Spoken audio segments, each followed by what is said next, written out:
Survivor's Friendly Fire Show, episode 199 for the end of May 2022. I'm one of your co-hosts, Steve Wright, and with me is Ben Salter. Ben, I think we're going to have to stall, maybe do like an episode 199.5 or something, because I'm not Not ready really. for 200. Like, it's Not coming ready to quick. turn 200. This is like when you turn 40. You just weren't ready, but you had to embrace it eventually. So we're going to turn 200. It's been like 7 years or something. it's, Probably, no, it's longer. been more than Longer. that. Yeah, yeah. Yeah. Well, it's fine. We'll get there. We'll do something. And if nothing else, we'll do a 200th episode that is just a 200th episode by nothing more than number. Yeah. Anyway, Good. yeah.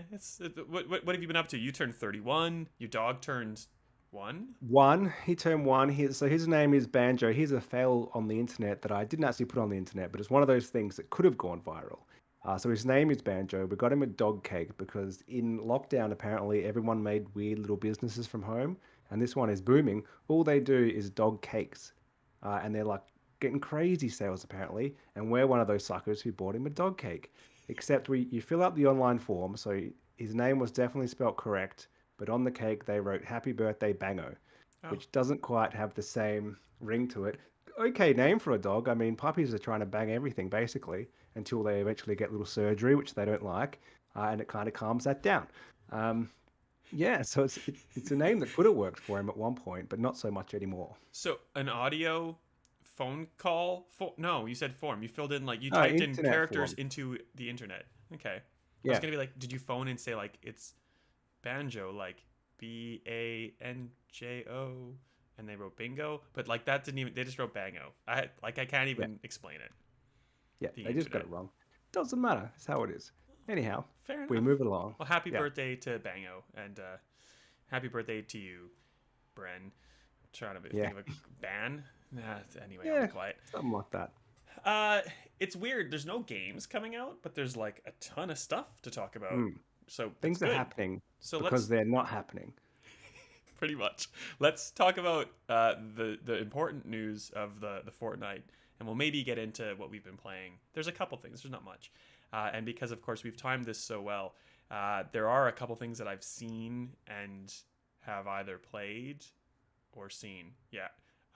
That like the embargo comes out like 2 days after this, and I can't be bothered delaying this. So we'll talk about it next time, when hopefully the news dies down a little bit. But anyway, the first thing that is obviously the most important is that Sony has given us an idea, not an idea of what to expect. They've given us like the full roster of games that are part of the new tiered PlayStation Plus system, across Essentials, Extra, Deluxe in Australia, and Premium in Cloud able The countries, real regions. countries, the ones that PlayStation remembered exist, because they seem to forget again this week about the Correct. rest of us. Yeah. So the catalog is basically broken down into three categories. There's PS4 and 5 games across Extra, Deluxe, and Premium. There is Classics, which is really supposed to be original PlayStation and PSP games, but it kind of delves into like And PS2 two. games on PS4. Yeah, well, we'll get into that. PS2 games. And then there are PS3 games which we don't have any access to because they're delivered entirely through the cloud. But we can talk about that too. And I guess there's a fourth tier which I don't really count because it's just demos. So we'll get into that.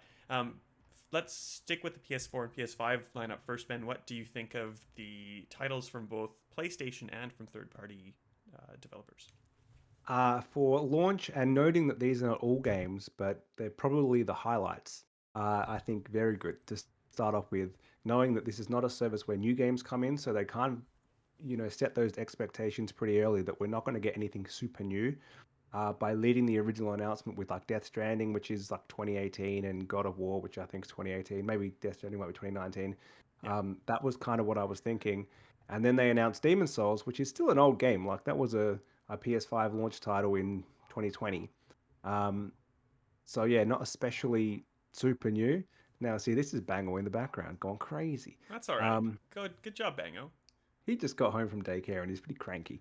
He'll tire himself out pretty soon. That's the Uh, fiance's problem, not yours. yeah, Haha. that's right. Yeah, so anyway, my point is, before we were rudely interrupted, I was surprised a game like that's in there, and it's got more kind of gravitas and weight to it now because of how well Elden Ring has done. Like, I wouldn't have played it a few months ago. I wouldn't have cared about it, but now I'm definitely going to play that on this subscription service. I'm not paying $109 for it, but I'll definitely play it. And same with things like Returnal is. So I wouldn't call that a new game, nowhere near new, but it's not ancient, and it is a PS5 game. So there's some stuff there. I think they've purposely delayed things like Ratchet and Clank. That's over 12 months old, but I think they want to keep a few things in the bank so that in July, August, September they can say here's something new again, Yeah. and have things to release. So overall, pretty good. I think the Sony games are pretty strong. If you've been playing first-party PlayStation games for the last 5 years, there's probably nothing here for you because you've bought them all already. But the same could be applied to Game Pass. If you've been playing those games, the big hitters, you've already played them. Like when things like Red Dead, for example, is on PlayStation Plus. It's a pretty big game. It's still very popular. Anyone who wanted to play that by now would have played it. So Yeah. it's probably there's not as much value if you've had a PlayStation for ages. Um, a few people I know during the COVID lockdown period got back into games. Like they had stopped for ages. They maybe last played kind of PS2, 3 era, fell off in the Xbox One, PS4, and they've jumped back in now. So I think for those people, there's heaps here because there's all those big, massive games from the last 5 years, Yeah. which are there to play. So pretty good. And that's the beauty, I guess, of this, because it says like PS4 and PS5 game catalog, but realistically, it's a PS4 game catalog. There's, I think, 3 or 4 PS4, PS5 games like Miles Morales, which is like reasonably new, but like most of them are PS4 games. But to their credit, they're like absolute bangos of video games. Like, you know, Spider-Man 1 and 2, Death Stranding, you know, depending on what you think about it. Things like God of War, Ghost of Tsushima, like most of the Uncharted's, Until Dawn, The Last of Us. There's like tons of PlayStation games there. So if you had a PS3 and went to Xbox, which is insane because everybody went the other way around, you know, there is a huge catalog of things that you will really enjoy. There's a lot of stuff in there that we'll kind of get into, I guess, when we're talking about comparisons maybe to Game Pass and like day one launches. Even things like, you know, there's Uncharted 4, Thief's End, and Lost Legacy on the catalog for PS4, but not the new kind of like 60 frame, like slightly swisher PS5 versions. And that's Sony saying like, no, you don't get anything new. Yeah. You got to pay for that.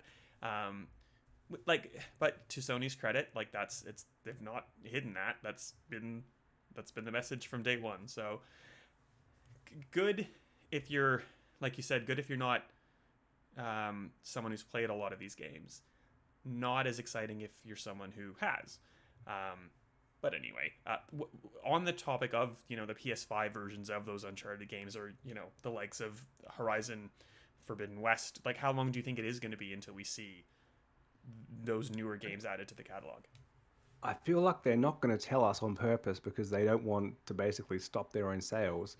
For the same reason they haven't announced all the games on the service, because some publishers probably said, no, don't say that our game's going to be on there because we want to still sell it up until the day it's on the service. We don't, I mean, that's what Game Pass does. They always drop here's games coming out today because they make it sound like it's exciting, you can play now, but it's really because they don't want to stop the sales up until the very last minute. Yep. And so I think they're going to try to hide it initially by the fact that if we use Ratchet and Clank as the benchmark, that came out, what, February 2021? So we're getting close to 18 months ago, and that's still not here. Now, I think, as I just said, it might be because they're saving that as kind of a big hitter to come out to kind of give it that push, because you all know when something like this launches, it's great, but then if there's no new content, it kind of dies away. So they need something new there, because I would have thought it would have been about 12 months. But I think it's going to kind of be different for different games. They're going to try to make it not that predictable, and I think it will be a surprise. It'll kind of be like, this is coming out tomorrow or something. Yeah.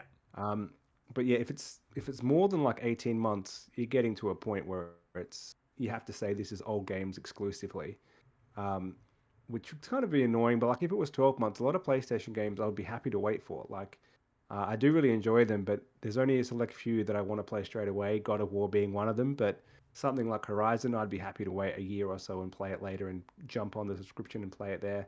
So I think that's what they're worried about. Xbox is happy for people to do that. They don't mind if you actually buy their game or not, but I think PlayStation want to get that 20 million copies sold, and now it goes on the service. Yeah, and like one of the latest quotes from, I forget who it was at Sony in a financials call, said, you know, like putting things on day one would deteriorate the quality of PlayStation games because they're so dependent on the game's making enough money to then kind of invest back into development of the next ones. With like, and fair enough, that's your call. I think you're right. You've hit the nail on the head on. It's not going to be like a static, like 6 months from the time of release, this new one comes out, or 18 months or 12 months or whatever, because then people would know, oh, okay, well, God of War Ragnarok comes out on the 18th of November, and I can wait until this time to play it. Like, Sony doesn't want you to be able to do that. So it's going to be like 6 months, it's going to be 8 months, it's going to be 9 months, it's going to be maybe like a surprise drop on like a Destruction All Stars, which like doesn't do well at launch, and like 2 weeks later Sony just goes, just put it on quick, let's do it, let's see how it goes. Yeah. But again, like Dare that I goes. say, the bigger the game, the longer the wait will be. So I think you're right that a little dud game that goes nowhere like Destruction All Stars might sneak on in like 6 to 9 months. But something big like Spider-Man 2, let's say that comes out next year, I think you're looking at 2025, maybe 2026 for that to launch. Like, I think they're gonna, the real big hitters, like the main games which are on the Sony Studios logo, they're not coming here anytime soon. When the PS6 comes out, Spider-Man 2 remastered on PS5 will be on PlayStation Plus Deluxe. Anything else you want to say about there's, I guess we didn't really talk about the third party stuff, but it's pretty kind of like equal to what you'd kind of see on a Xbox Game Pass. And I know what they're not it's apples to oranges, not apples to apples, but things like The Artful Escape, you got NBA 2020, 2K22, Mortal Kombat 11, Guardians of the Galaxy. Like, it's not a surprising list. It's stuff that's, so probably already played it. Pretty strong. I think it's pretty strong. I think there'll be stuff the average person hasn't played. Like, how many games do you buy in a year? A lot of people probably skipped Guardians of the Galaxy, stuff like that. So I think it's pretty strong. The difference Game Pass has is, as well as their own stuff, they do launch indie titles in there as well, which gets them a little bit more exposure. Stuff like you just mentioned, The Artful Escape, probably falls away if that launches and gets put into a sub-service like a year later. But if it's launching there day one, it has a little bit more interest. I'm more likely to try it. So whether or not Sony do that is yet to be seen. Yeah, and like I don't know if it's a problem of the PS4, PS5, like the way that they handle cross-gen games. Like, they're basically two different games, and it's not like you're accessing the same license and same game. There are 3 PS4, PS5 games, like cross-gen games from first-party studios, and 1, 2, 3, 4, 5 in the third-party lineup. So, like, I don't know, Sony, come on, get it together. And I guess it goes without saying that a lot of these games are kind of already attached to the PS Plus collection. But, like, PlayStation Plus subscribers already get access to that. So, like, that's just part of the deal, I guess. As long as you're... I don't know how that works. I guess Essentials might still have access to the collection, or maybe you don't. I haven't mentioned the collection, really. I think so. But a few things have started to leave that. So whether they at some point just scrap it entirely, that would make sense, because all of these games are in extra, I think, or most of them are. I think that's kind of gone... People have kind of ignored that a little bit. They've listed things like Days Gone and Uncharted 4 as being in there and how great that is. But they're already in the collection. If you've had PlayStation Plus for the last year and a half, you've got that already on PS5. So, well, even things like Control, like PlayStation Plus, not the collection, but PlayStation Plus had Control. So you get that again. You have access to the games. You probably already own half of these, which could just mean that, depending on the next segment of this, catalog, maybe you don't get deluxe or premium or the other one extra. You just stick with essentials. So anyway, what do you think of the next segment of the catalog, the classic games catalog, which is original PlayStation, PSP, and kind of PS2, but PS4, like we were sort of alluding to? Where do you want to start? Awful. The fact that you need to pay extra for this, and then in Australia they cut off PS3, very disappointing. That was a bit that I was looking forward to more. The PS2 bit is the worst part of it for me. That was more what I wanted to play. There are not that many of the games of that era that I want to play. We've talked about playing like Xbox 3 back compat. A lot of them are hard to get your head around these days.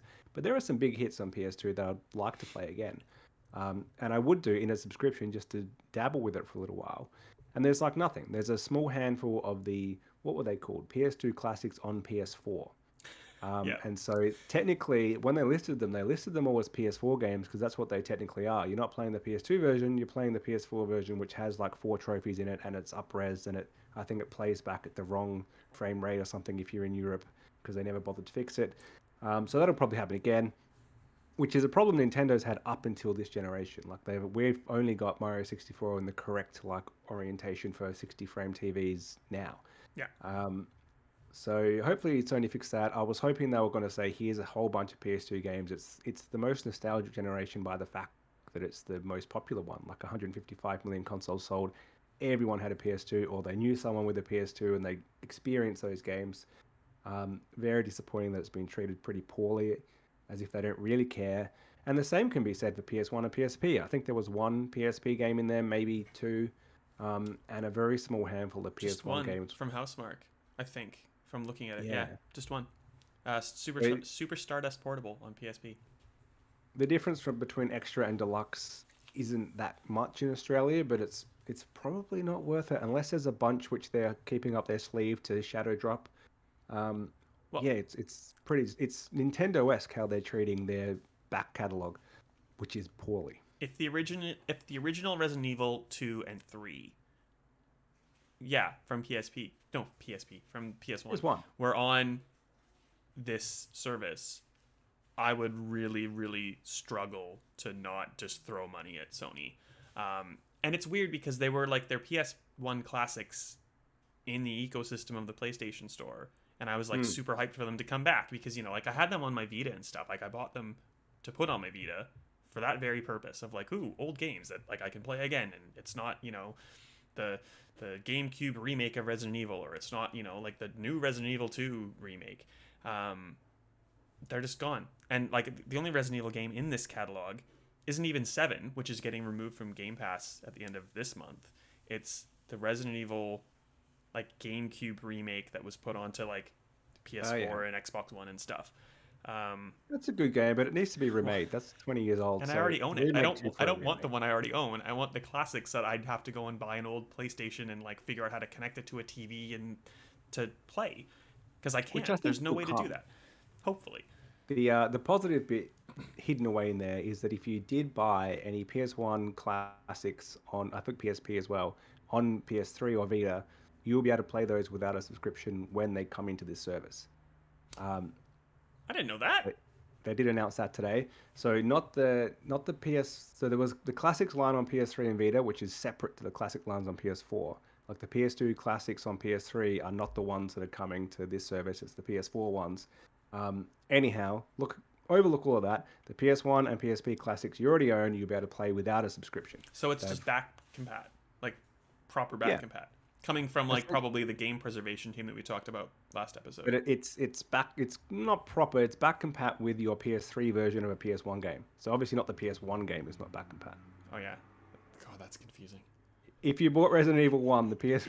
Let me try to phrase this clearly. It's going to be tough. You bought Resident Evil 1, the PS1 game, on PS3. I did. You'll be able to play it on PS5 without the subscription once it's added to the subscription service.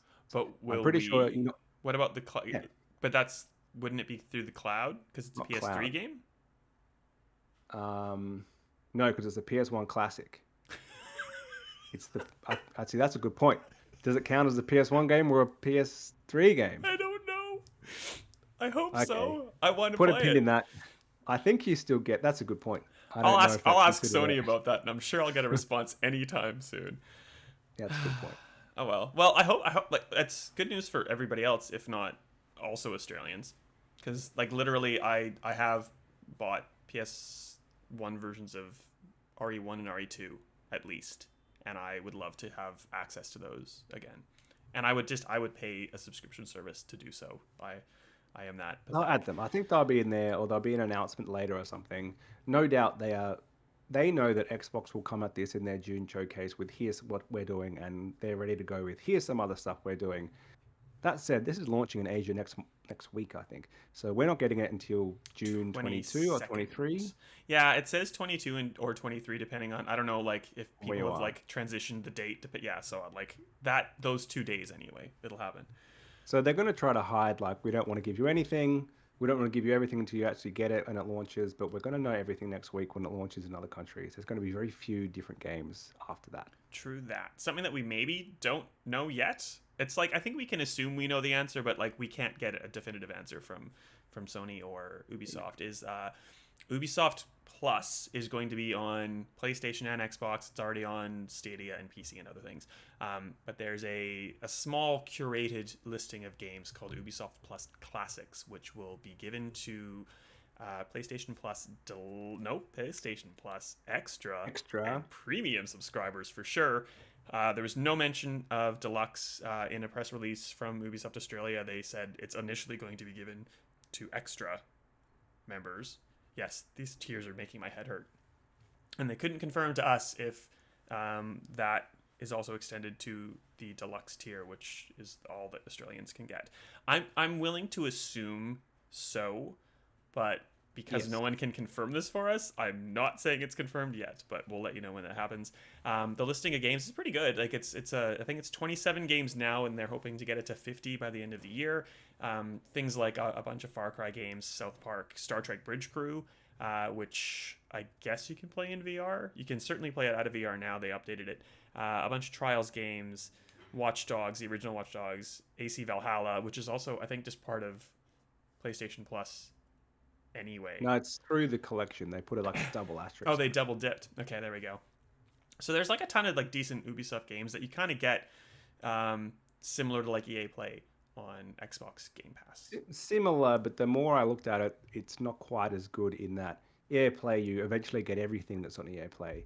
This is a very curated list, and they a little bit sneaky Ubisoft by listing Assassin's Creed Valhalla as the top game, because straight away you think, oh, something relatively recent. Again, not that recent, but recent-ish.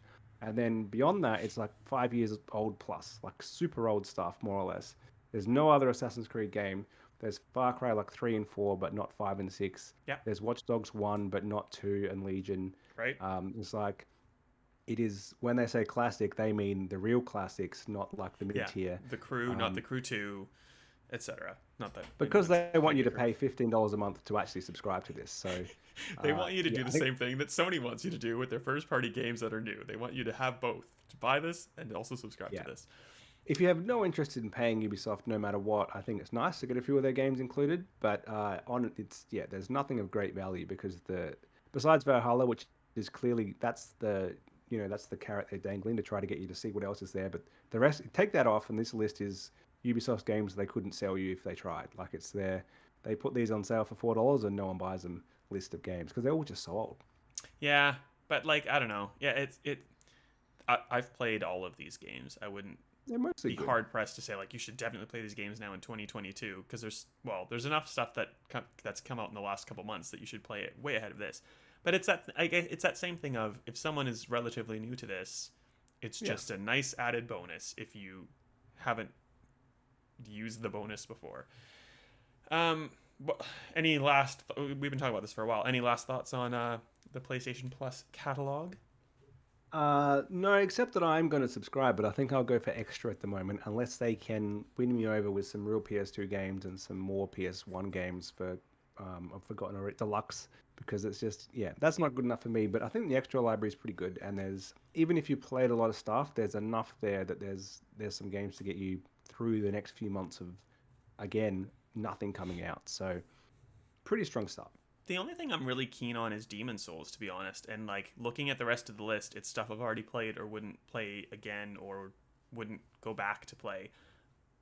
I think I'm going to stick with Essentials and like maybe buy Demon Souls and just see how I go. You can always do the old sneaky 1 month subscription for whatever it costs and play it the one game you want and cancel, and that's why they make 1 month so much more expensive than a whole year. So, but that's an option. I didn't think of that. That's a very good option. Look at me, just willy-nilly throwing money away. I don't have a lot of money to throw away at Microsoft in the next little while, because we had a confirmation that 2 of Bethesda's big games, and probably the biggest games for Xbox on the whole in 2022, were delayed into next year. Those being Arcane's Redfall and Bethesda Game Studios' Starfield. Oops. Should you have maybe announced a release date for Starfield that far in the past if you weren't entirely certain you were going to hit it? That was so confident. I'm both surprised and not surprised at all that got delayed, because it didn't feel like it was, when they said that release date, it was quite a while away, but it still felt too soon. But they were so confident about it, I thought they must be pretty close. Redfall, I'm not surprised about because we didn't really see much of it, and I didn't even know that was coming out this year until it got delayed. It's supposed to be. So It was supposed to be out like in the next 3 months or something, like mid yeah, 2022. And we've seen like a cinematic trailer and some leaked footage, I think, of like really early dev. So neither of these games were ready to go, yeah, which is yeah. kind of It's scary. well, I'm not. The thing is, so like we've been talking for ages about how everything's COVID affected and everything's being pushed back, and that's the norm, and this generation hasn't really started yet.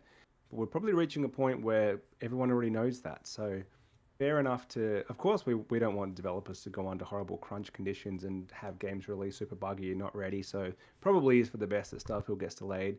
But then, as you say, why did they announce a date if they didn't really think they were going to make it? Like we're at the point now where it's totally fine to be pretty disappointed in Xbox for this. Like Yeah, they're the ones who set up these expectations.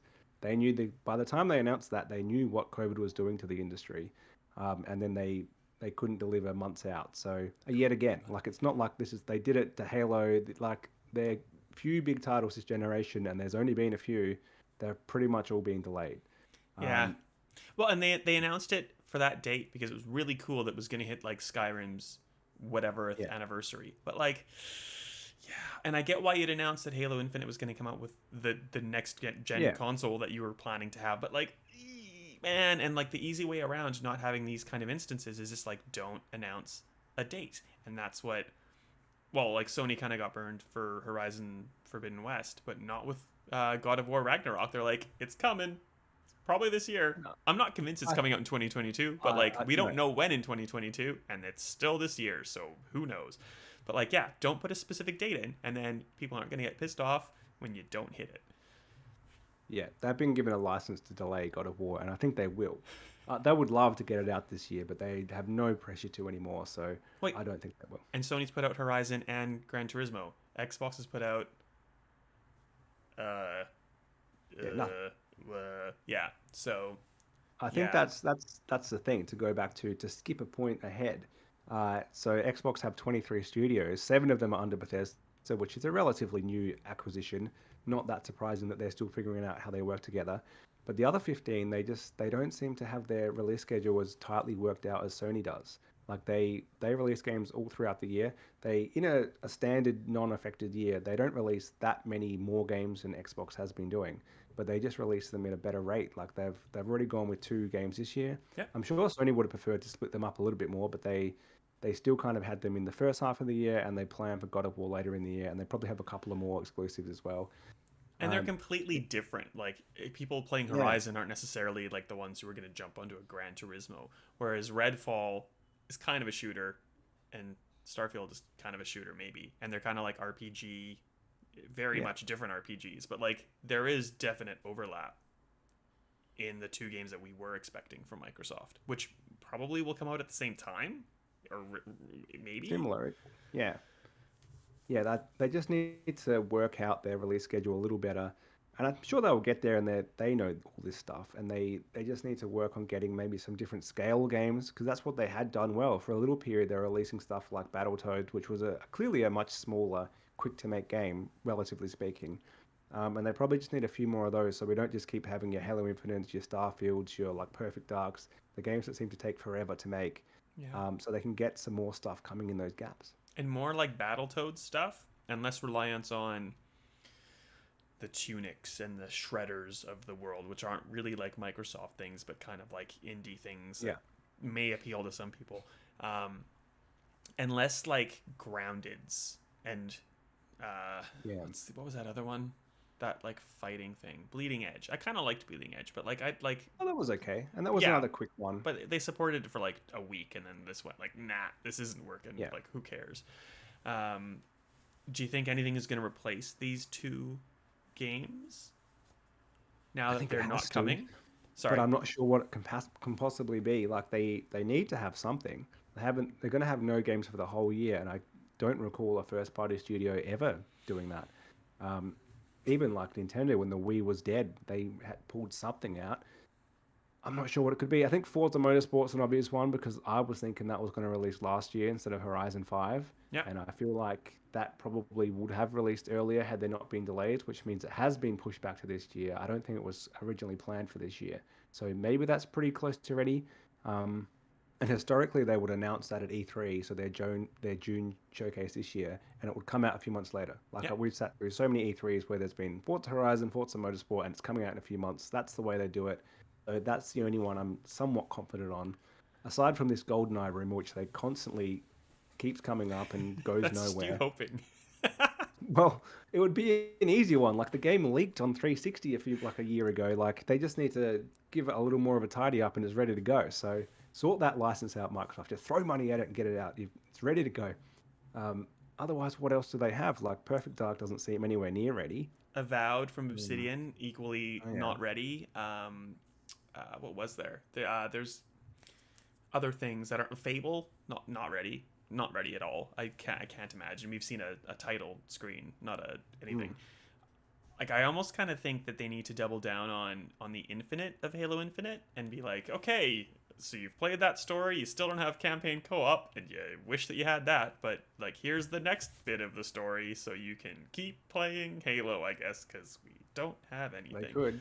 I don't think that's gonna happen. I think they've been too busy trying to fix the multiplayer stuff and getting like gearing up to do the next bit of Halo Mm. Infinite, but like they kind of need to. They need something. Yeah. Well, the rumor is also Gears of War getting a Master Chief Collection style package, which is not that exciting. But again, if you missed a generation, I mean, I'd probably replay some of them If again. you missed a But the problem generation, you can play them on Xbox Game Pass. They're already there. Who That's a cares? problem. I'm pretty sure they've all got frame rate boost, whatever, added on anyway. The first one's already had a remaster, which was not that far off a remake. And I think it's Um, on. I think Ultimate Edition's on Game Pass. yes, I yeah, it think. is. It is. Good. Yeah. It's Uh, really good. Like so they're all good, but like I don't need to play them again. Like I'll just be it's biding pretty time. them up. Yeah. So, but that's why it's an easy thing to do. They can outsource that to an external studio. They can just work on it for a relatively short space of time, and that's probably why it's leaked now. Like they're doing it at the moment. It's not that far off being finished. The first game was already mostly done. Um, So I think that probably will come this year, and I suspect they just kind of had that as a nothing little fill a gap somewhere game, and now it's going to have to be like their holiday big release. Ho hum. Um, Great. So their big thing, and I'm reading your notes. I'm not. This isn't my thought. This is your thought. But I'll give you credit. But I'll just keep moving the discussion along. Uh, So it's a discussion. the Game Pass thing is like day one releases, and not necessarily just Microsoft ones, but that helps obviously. Things like the Forza Horizon fives of the world and Halo Infinite. PlayStation's kind of been criticized for not having those day one things, but this argument means nothing if there's not an actual day one release Yeah. from Xbox to collect and play. Um, so do you think Xbox has to or will try to do something strategically to claw that kind of mentality back, like a COD or making a deal with Warner Brothers for Gotham Knights or something to have like some sort of reason, like a Back for Blood, but probably more Yeah. Well, I mainstream. think I think they have to, and I think they will, because their marketing has been day one releases on Game Pass for first party, but they have dabbled with. They've done a bunch of indies, and they've had the odd third party game like Back for Blood, which was Warner Brothers as well. So um, that makes me think that's a possibility here. COD would be like the biggest get ever, but the problem there is that Sony have the marketing rights for COD for the next 4 or 5 years, even though Xbox is soon to probably own it. And that Yet another. acquisition is not approved yet, not That's through. the other part of it. Like they might not want to do anything which could potentially impede that. I don't think that it would. They're not getting it as an exclusive game. They're just adding it onto Game Pass. Yeah. Um, and essentially they'd be throwing money at it, which they would then get back at some point because they're just paying their future selves. So that could be pretty strategic. I don't know that they can do it if the marketing deal doesn't allow it. It wouldn't surprise me if Sony put in with Activision these games can't go onto Game Pass in their marketing deal. Possibly, they seem to be pretty sneaky about that with Resident Evil. So I think Village can't go to Game Pass. Well, that may have just been a rumor, but something like that Well, that yeah, Sony put it's in a not. So and seven's coming out at the end of the month, like I yeah. said before. So not But that's not the not correlation or anything. It's just coincidence, perhaps.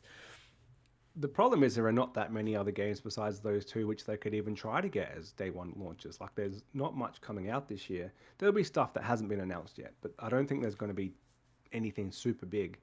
Yeah. Well, like Tunic There's was just probably kind of it in terms of like other things they could try to claw in that are less big but still kind of interesting to general audiences. I think probably PlayStation has a better one for the remainder of the year in Stray, that cat game. Not that it's going to be on PlayStation Plus tiered system most likely, but like that's not even on Xbox for Xbox to try to do something with. So trying to get. Yeah, I mean they have Stalker 2, which is December, I think, since it got delayed, but it's not super exciting. yeah, take it or leave it. Considering where it's set in the world, it wouldn't surprise me if that got delayed again, Yeah, in much the same way that Advance Wars was. So they need to find something. I think it has to be one of those two. Maybe something else sneaks in that hasn't been announced yet, and maybe the release date's getting announced in the Xbox showcase, but that might be clutching at straws a little bit. Uh, but yeah, it's really, onto you, Phil. Pull out something amazing because you need to fill this gap, especially the first year of PlayStation Plus having this subscription. Like the thing they don't do is day one releases. That's what Xbox does. But if that first year, that first holiday season, they don't do it either, like these things are essentially on parity. And PlayStation pulls ahead if they actually get their act together with classic games. Like that's Xbox doesn't really have that. time to strike while the iron is hot. Something Xbox could do is maybe look at its pricing of Game Pass Ultimate. Again, like it's hard to kind of compare these two services because they're similar but not exactly the same. There are day one, you don't have to buy an Xbox game like a Halo or a Forza. You already have it if you get Game Pass. But like the time for new releases is done and dusted. Does Xbox have to respond to PlayStation's pricing because it is cheaper to get PlayStation Plus Premium or Deluxe here than Game Pass Ultimate? Like, do they have to do something along those channels to compete? Actually, it's hard to compare, as you say, because if you just do the monthly, PlayStation Plus Extra is actually $35 a year more than it would cost you for Game Pass Premium. But if you play it annually, because it has an annual subscription and Game Pass doesn't, it's like $55 cheaper. So, which is almost a whole game. I think the obvious thing, pretty much what Xbox has to do is bring in an annual subscription. Like that's the only way they can compete with that. They've talked about the family deal as well, which I suppose is a level that PlayStation doesn't have. I'm down for family. If they could keep the same price and just do family. I've told you the reason why. Well, but I pay for it for my dad. I pay for it for my nephew. Yeah. So Yeah, like, if I can just roll those back into my one subscription instead of potentially three, I'm a happy camper. And when there are well, I think we said this a couple of years ago. The next year, when there's all these first-party games coming out, it's very much worth the cost. Yes. Like it will eventually be worth the cost if it isn't now, depending on what you think. But the other confusing thing is now PlayStation Plus is just everything. That includes your online play, it includes your subscription, it includes like your classic games and your Ubisoft and your perks. Whereas Xbox is still, that is Game Pass Ultimate, but a lot of people are on Game Pass Regular, and that still needs Xbox Live Gold. They did totally, like we all thought that Gold was going and it was just going to be free to play online and you just get all these perks with Game Pass. And then Xbox came out and said, we've got a big announcement about Xbox Live Gold. The price is going to double. And they just did not read the room at all, and the backlash stopped that happening, obviously, which makes me think they don't really get it. I think they have to. That's probably the first easiest thing to do is roll those into. So like,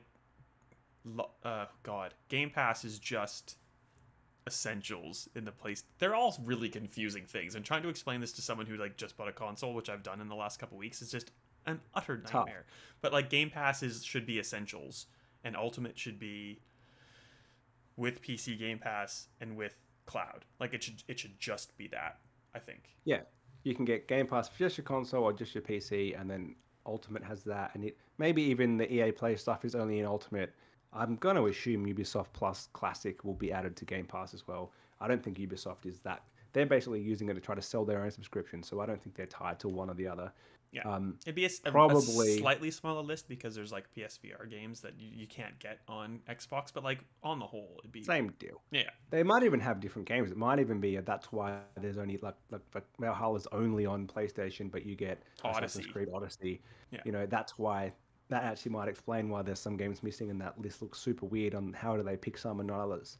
Well, especially when Ubisoft's like, yeah, this is coming to Xbox, but we're doing this extra special thing for PlayStation. It's weird because it's sort of combating the EA Play, but it's also not. I think it'll come into Xbox too. I think EA Play will go to PlayStation Plus too. Like, why wouldn't EA want to do that? But anyway, Yeah, if they get paid, I'm sure they'll do it. It doesn't. They don't. There's a reason why EA games didn't go to Game Pass, but EA Play went to Game Pass. Like it's a perk. It's not actually part of it, and it can probably leave at any time too. So, yeah, that wouldn't surprise me. Um, they would at least would give them the positive aspect of saying, "We heard you. We're getting rid of Live Gold. You can just play because they're doing the whole Xbox is the one doing play on any device, and you can play all your PC games online for free, but not on Xbox or I assume mobile." So it would make so much sense for them to now say you don't need gold to play online. If you want to go out and buy a COD or whatever and not have a subscription and still play it online, you can do that only on Xbox because you still need the subscription on PlayStation. And just double down on getting people to subscribe to Game Pass. So I I think don't think they're going to do it, I but think it would make sense. I think something that we're gonna see. We've heard rumblings of like Xbox everywhere. I think it's called, and it's like sort of the rumblings of the idea of like you can play Fortnite via cloud gaming. It's not on Xbox Game Pass Ultimate. It's cloud enabled because it's a free to play game and you can do it. And we're gonna try to do more of that. And there's rumors that like any Xbox game that you own will get that kind of cloud functionality. I think that's kind of where Xbox is moving, and I'm like really keen on that idea. Again, like it's much better to play a game off the cloud on your dedicated hardware. Like it just is. Yes. But it's a cool little perk. But like depending on how that's packaged and how it's sold and how that all works in that whole ecosystem that's kind of the thing that'll make or break it, I think. Yeah, well, it's not really part of this, but I think what's going to happen at the June showcase is they're finally going to announce their streaming stick or box or whatever it is. I think rumors came out about that a few weeks ago. Yeah, and they talked And about it last year. Like they yeah, they actually said they were going to talk about it like early this year, and they didn't. So they probably had some issues getting it to work. Because they're also talking about just having an app if your TV's strong enough to do it, which makes sense. A lot of things do that. Yeah, well, Um, like the new LG range has GeForce Now in 2022, so like yeah, it might not be on old ones, but it might be on new ones. And if you have an older phone, you buy like a Chromecast stick or like equivalent. You know what I mean? Anyway, I sorry. think that as a product, because it's a bit different to everything else in that you have to have this Xbox subscription or else it's useless. So I think they need to pretty much give them away. They probably won't. They probably like a controller plus a box. They probably want to sell you for 200 Australian. But when you can get a Series S for what's that cost, 450 or so, it doesn't look very attractive, and I'm not sure people will do that. If you look at the controller on its own is $100. I think they need to then give you the little box thing for like $20 more at most, That's what I was or gonna even say. And like and a month of Game Pass Ultimate. Not three even months. extra time, but Like, like a little bit, and then you got to pay for the subscription after that. yeah, and if I tell you what, if they put considering controllers always go on sale, if they did the controller and the box for 100, the same price as just a controller, you get them in people's houses. People like you and I who have an Xbox, like, you know what, I'll put that on another TV. Like, if I don't think they'll do that. They're a company that wants to make money out of hardware. Um, but if they want to make money out of the subscriptions, I think they just need to give away these boxes and lose loads of money on them, but get the subscriptions happening. Yeah. Oh man, I take a Chromecast stick into work because I know the TV's already dialed into the fancy smancy university internet and just like go nuts. Um, Anything else you wanted to say about this Xbox themed portion of the show? I think you had a fun fact that you wanted to share. Well, the fun fact is just that well, I didn't actually fact check this because we're not a fact-based show. This is just off the top of my head. I think you're right. So Xbox has released one first-party game on PlayStation this year, being Ghostwire. Ghostwire Tokyo. Yeah. Uh, PlayStation has released one first-party game on Xbox, being their MLB NBL. the show. That's it, MLB the show. 22. It's on Game Pass too. It is. It is. You can see I don't play that. Oh, is it? It's and not even Xbox on. has released. It's not even on PlayStation Plus. That's Ooh, insane. interesting. That's It so might be. weird. It's not the whole list. Well, it's just so weird that they wouldn't. Anyway, that's just I didn't even think of that. That's crazy. So each first party has released one first party title on the other platform this year. Xbox is being exclusive to PlayStation, and Xbox has released 0 first party games on its own platform, which is pathetic. Yes. Topic 3. It's usually this fortnight in delays. You want to make it this year in delays. So Yeah. have at it, Ben. You talk, and I'll look to see if we have any new ones in the last fortnight that we haven't talked There's about already, probably- including Redfall and Starfield. Probably heaps, but just I recall us talking probably this time last year about how massive 2022 is going to be because so many games were delayed out of 2021 and 2020, if we're honest. And now it seems like one of the quietest years ever in that the game of the year was released in February. We can call that now. Nothing's beaten that. There's just nothing else coming out since God of War will definitely be delayed. Yeah. Um, and so it kind of feels now like 2023 is going to be this huge year where there's just going to be heaps of stuff. Everything got delayed. We're going to be kicking off in January with Dead Space Remake, and it's going to go all the way through to December, just constant bangers. And you're going to have no time to play all these games. Like the start of this year, Like which the yeah, seemed terrifying, but now that there's nothing else, you can just go back through the backlog again. but it's Fine. actually going to happen next year. It's going to keep happening. My question to you is: do you think next year is going to be massive, or are all the games that were actually scheduled for next year just going to be delayed? So next year is going to get the 2022 games, and the originally planned for 23 games are just going to be pushed back, and so it's actually not going to be that big of a year. Man, I feel like you're jinxing the entire world with that question because it seems like a good time to be alive. We're sort of mostly kind of Still not might be a really good out of time. COVID, but are we really kind of sort of not really out of COVID? I don't know.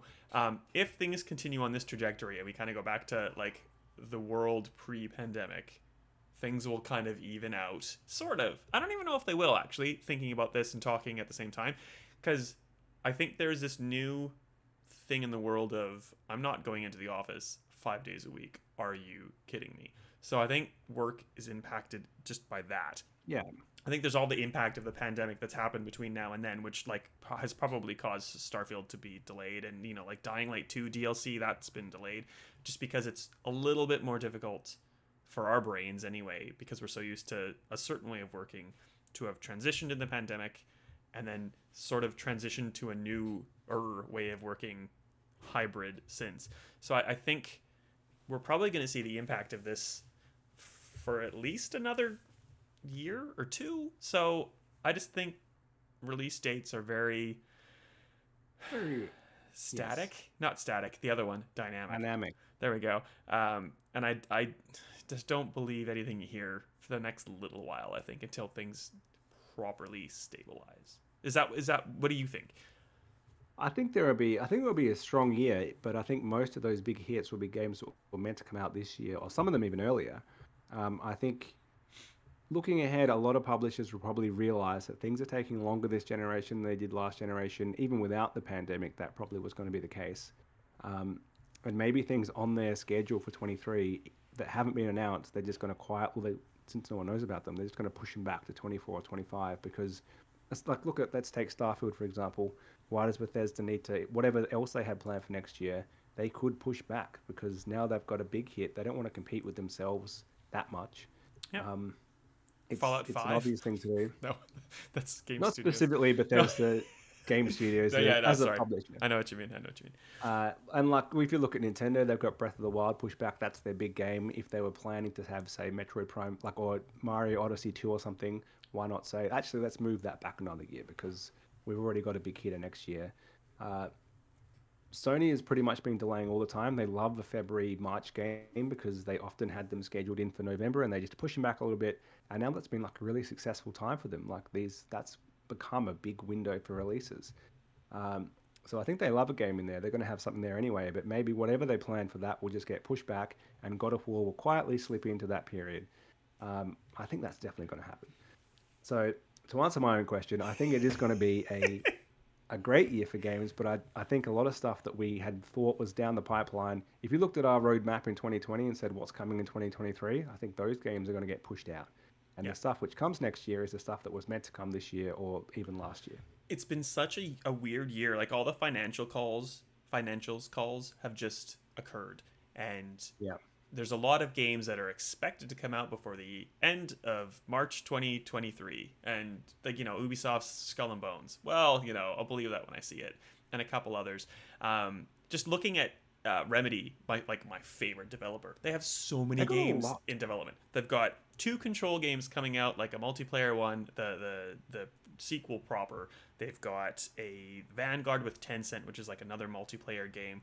They have the newly announced Max Payne 1 and 2 remaster with Rocksteady Rockstar. God, Rockstar. you think I'm a journalist. And they have Alan Wake 2, and they have all those games in the works, which are on track. But then when it comes to Alan Wake 2, they're like, oh, we were gonna have a demo and a showcase around now to talk about this game. That can't happen because we need to keep working. And also, we're making a TV show, so that's kind of impacted how this is working.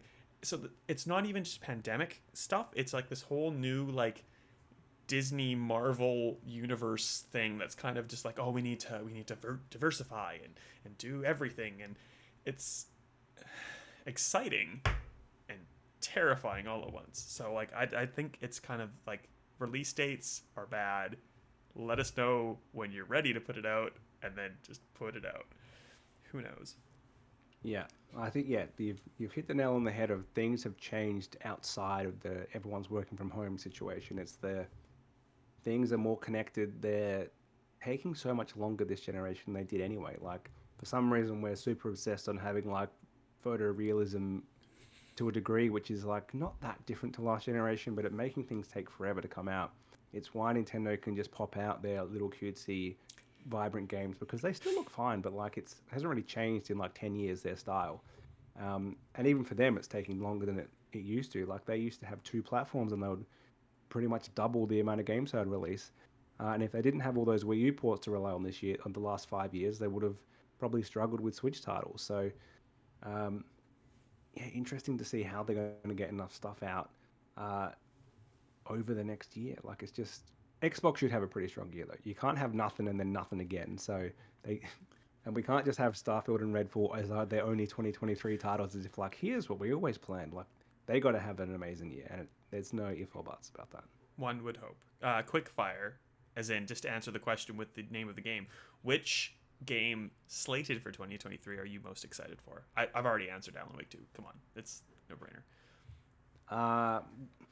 Well, it's Starfield. Oh, I thought you were going to say Breath of the Wild 2. Or the sequel to whatever. But it's been so long that I'm kind of losing interest. Like when it comes back around, I'll be excited. Fair enough.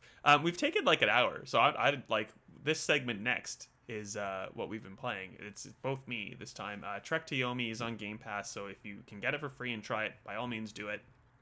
It's like a Kurosawa film. It's very gameplay loop light, so it's just repetitive as all hell. Super stylized. If you kind of seem like you're into it based on the trailers, give it a go. You might not make it through. It might scratch an itch. Good for you if it does. I've also played Evil Dead the game, which is the 4v1 asymmetric horror title from Saber, in the same kind of vein as like Friday the 13th and Dead by Daylight, but it's far more like action and combat oriented. So like with Dead by Daylight, you're trying not to die, trying to fulfill tasks, and trying not to be seen by the killer. In Evil Dead, one player is the Kandarian demon trying to kill you, but you're also like Ash Williams with a chainsaw hand and a shotgun. So like it's very different in that. And to combat that little balance, there's just a ton of stuff you have to do as the survivors. Find 3 portions of a map, get the dagger, get the lost pages of the Necronomicon, defend this, go through horde mode. Like it's good, but I think you have to have like a love for that 4v1 style game, and a love for Evil Dead is even better. There's a single player component, but it's kind of light, and it's like 35 minute missions that you can get to like the 34th minute and just have a bad run at the last second and straight back to the start for you. So it's kind of frustrating in that respect. I tried to burn through that. Do you have any questions about those 2 games, Ben? I did play Trek to Yumi very quickly just because it was on Game Pass, and I thought it looks really cool. The gameplay is awful, like just not fun at all. Awful in like the didn't grab me at all. Yeah, repetitive, and very shallow. I understand. Yeah. Stylized, right? Like it looks great. It looks pretty cool. I could almost see myself watching someone on Twitch play it for about 10 minutes, which is a pretty good compliment for me because I never watch anyone on Twitch for more than 10 minutes. Or at all. The story is very thin, and there's 2 or 3 points where you get to decide something, but it's like the same decision 3 times or 2 times. I can't remember how many times. And it's like this: the first time you do it, you're like, "Ooh, this could be important," and the second time, it's like, didn't I already do that? Like, did I do the Okay. wrong decision? Is it trying to get me to change? But like, I don't know how that impacts the story overall because I cannot be bothered playing through it a second time because it's like it did not capture me to I'll to pass want to then. do that. Not fun. That's what I mean. It wasn't fun at all. So, as we've said, if you're going to be in a subscription service, you need to be interesting and enjoyable to play within the first couple of minutes because I'm moving on, and that's exactly what I did. Have you played Dead by Daylight? No. Well, I like Evil Dead, but I like it because I am that combination of like I like the genre and I love Evil Dead, and like as far as Evil Dead love letters go, it nails it visually, the sound, like everything about that is amazing. So like if you have some sort of intersection into those two very specific like interests, you'll love Evil Dead. And it's like $60, so it's like it's not a full priced Australian game. It's $60 AUD. As opposed to $100. Like it's really good. If you like all the things I've said previously. End of show. Okay. No. Yeah, pretty Ben, much, yeah. yeah. Well, how do we find you and Bango on the internet? I am Ben underscore Salter on Twitter, and I think that's where you'll find him too. He pretty much is. Actually, I don't really tweet about him that much anymore. He's not cute. He's just a one. Well, he is, but he's a 1-year-old dog. He's not that puppy cute anymore. Follow Ben and his ugly dog at Ben underscore Salt. Right. I'm actually I'm probably gonna put my foot in my mouth. I'm really happy that you haven't made like a specific individual account for your animal. I have refrained from doing that for my kitties, which you can see on SRightAU on primarily Instagram for the cats, but on all social medias ever. And you can check us out on Stevivor.com, where you are probably listening to this from or have found it from there. That's it. Anything else, Ben? Well, that's us done for this week. We'll be back in 2 weeks, hopefully, with episode 200 or episode 199.5, depending on how things pan out. Followed by 199.6, depending if we need to just really stretch it out. We'll see how we go. Really pushing out. Thanks That's for joining us. Well, we'll see you then.